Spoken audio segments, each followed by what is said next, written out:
Hi, I'm Dr. Brown. In this video, we'll be talking about the kettlebell swing and a couple of variations on that. Okay, Narissa's going to be my model. Thank you, Narissa. Okay, so we have a 15-pound kettlebell here. The weight, you'll want to adjust it accordingly to your own strength. 15 pounds is a good starting weight, by the way.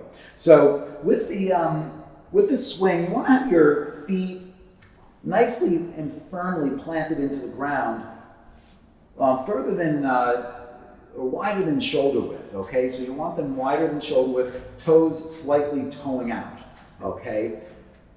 Be careful with the swing. It looks crazy in a lot of ways, but it's actually an incredibly safe move, and it's gonna really shore up your whole body. This is a full body workout, the kettlebell swing, okay? So basically, what you're doing with the kettlebell swing is you're hinging at the hips and at the same time bending the knees.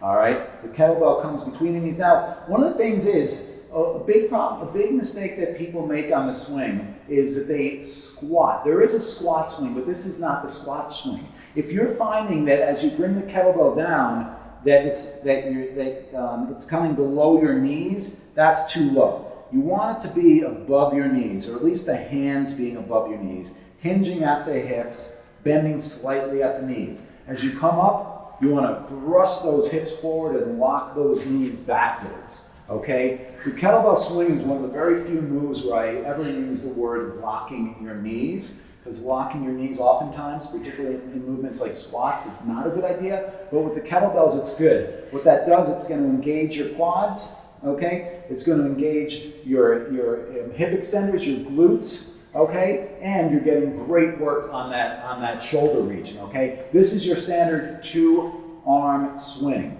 You can do a variation with a 1-arm swing, okay? Narissa's going to demonstrate. That's the right arm, obviously, and then you can switch to the other arm, okay?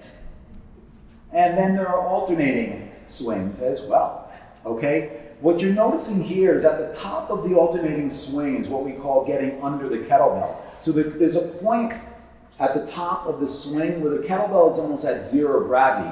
That's when you want to switch to the other hand. So this also is great, by the way, for working eye-hand coordination, the alternating kettlebell swing. All right, keep the chest open and you're looking good, okay? So that's the kettlebell swing and a number of variations on that exercise. Thank you very much. Thank you, Narissa. Thank you. All right.